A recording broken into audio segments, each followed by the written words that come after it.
শুভ দুপুর বন্ধুরা, চলে এসেছি লাঞ্চ মেনু নিয়ে। আজকে অনেক কিছুই রান্নাবান্না করেছি, তবে শুরু করব আজকের যে মেন আকর্ষণ সেটা দিয়ে। এটা হলো আম মুরগি। এই যে দেখতে পাচ্ছ, এটা কিন্তু কাঁচা আম। এই যে কাঁচা আম দিয়ে এই যে মুরগির মাংস কাঁচা আম দিয়ে আমি রান্না করেছি। একদম কাঁচা লঙ্কা দিয়ে এই মুরগিটার স্বাদ হলো টক টক ঝাল ঝাল। এর মধ্যে কোনো রকমের মশলা নেই, গরমের জন্যে উপযুক্ত। আমার মামামকে একটু টেস্ট করাবো, মামাম খেয়ে বলবে কেমন হয়েছে। নাও বাবা, বলো কেমন হয়েছে খেতে। খুব ভালো হয়েছে। আচ্ছা, এই হলো চিকেন, এই যে দেখতেই পেলে চিকেন। তার সঙ্গে আছে আরও অনেক কিছু। এই দেখো, এটা হলো পুঁই শাকের ঘ্যাট, আলু বেগুন কুমড়ো, তারপরে গাজর ঝিঙে সব দিয়ে পুঁই শাকের ঘ্যাট।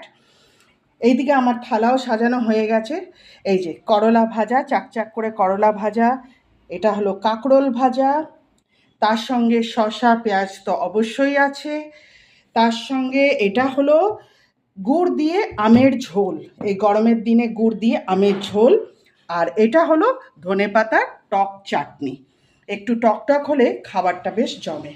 তো তোমাদের এই আম মুরগি দিয়ে ভাতের মেনুটা যদি ভালো লাগে, তো একটা লাইক এবং চ্যানেলটাকে সাবস্ক্রাইব করার অনুরোধ রইল। সবাই ভালো থেকো, দেখা হবে আবার পরের ভিডিওতে।